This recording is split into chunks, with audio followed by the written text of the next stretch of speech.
শীতকালীন এই সবজিটা দেখে তোমাদের মাথায় কি আসছে? হ্যাঁ, তোমরা ঠিকই ধরেছ, কড়াইশুঁটির কচুরিই করব। সেই কারণেই দেখো সন্ধেবেলা কড়াইশুঁটিগুলো সব ছাড়িয়ে নিচ্ছি একটার পর একটা করে। আর এই রেসিপিটা আমি ইউটিউব দেখেই করছি, কিন্তু রেসিপিটা করতে গিয়ে আমার অনেক ভুল ত্রুটি হয়ে গিয়েছে। তাই যারা আমার এই ভিডিওটা দেখবে আমি বলবো তারা এই ভিডিওটা দেখে এই ভুল ত্রুটিগুলো করো না, তাহলে কিন্তু খুব টেস্টি হবে। আর হ্যাঁ, যার রেসিপিটা দেখেছিলাম হয়তো পরিমাপটা আমার নিজস্বভাবেই ভুল হয়ে গিয়েছে, সেই কারণে। আর সবাইকে বলি গুড ইভিনিং, তবে তোমরা সকালবেলা দেখবে তাই তোমাদেরকে সবাইকে বলি গুড মর্নিং। তো তার সাথে চলো দেখিয়ে দিই বাচ্চাদের একটা হেলদি খাবার, যাদের বাড়িতে বাচ্চারা আছে তাদের জন্য হয়তো হেল্পফুল হবে। তো ওটসটা প্রথমে আমি 2 থেকে 3 মিনিট নেড়ে জল দিয়ে দিলাম, তারপর আপেলটা গ্রেট করে দেব। আপেলটা দেখো গ্রেট করে দিয়ে কিছুক্ষণের জন্য ফুটতে দিয়ে দিলাম, আর এর মধ্যে আমি দেব দুধ। তো তারপরে কিছুক্ষণ ফুটে উঠে সিদ্ধ হয়ে এলে ঢেলে দেব দুধ। তো এটা কিন্তু গরুর দুধ, 1 বছরের ঊর্ধ্বে যাদের বয়স রয়েছে সেই সব বেবিদের জন্য।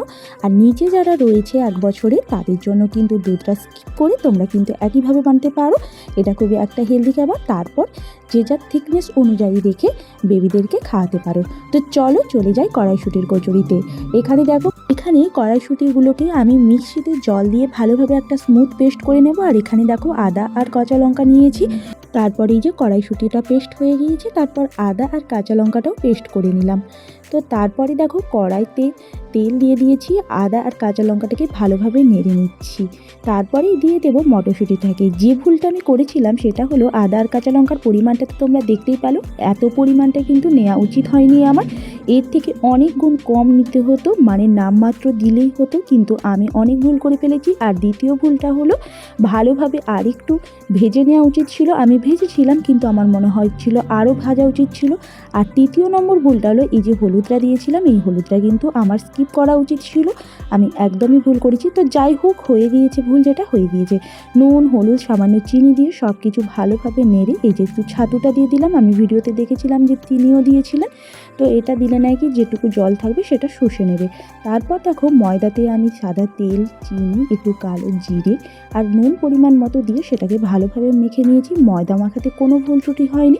তো তারপরে দেখো ময়দাটা মেখে সেটাকে লেচি কেটে নিয়েছি। তারপর তার মধ্যে পুর ভরতে থাকছে। আমার মা একটু হেল্প করে দিচ্ছিল, আর আমি এদিকে কড়াইতে তেল দিয়ে দিয়েছিলাম। তো এই দেখো এই যে পুরটা সমানভাবে দিয়ে সেটাকে ভালোভাবে মুড়ে বেলে নিয়ে তারপর ভেজে নিচ্ছিলাম। আর এটা আমি ফার্স্ট টাইম নিজে হাতে সম্পূর্ণ দায়িত্ব নিয়ে করছিলাম।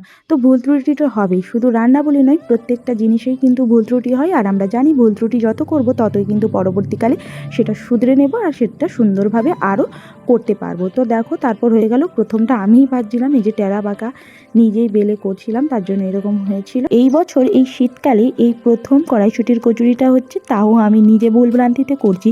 এর আগে মাই করতো, তো তখন কিন্তু টেস্টি হতো। তো আমি যেটা বুঝলাম, সাধারণভাবেই উপস্থাপনা কোনো জিনিস করলে না সেটাই সুন্দর হয়, বেশি জটিলতার দিকে গেলে না সেটা খারাপই হয়, যেমন আজকে আমার হলো। তারপর বাবাও একটু হেল্প করে দিচ্ছিল। তো ভিডিওটা এই পর্যন্ত। ভিডিওটা ভালো লাগলে একটা লাইক করো, যারা নতুন আছো তারা আমার চ্যানেলটিকে সাবস্ক্রাইব করো। তো টাটা, সবাই ভালো থেকো, সুস্থ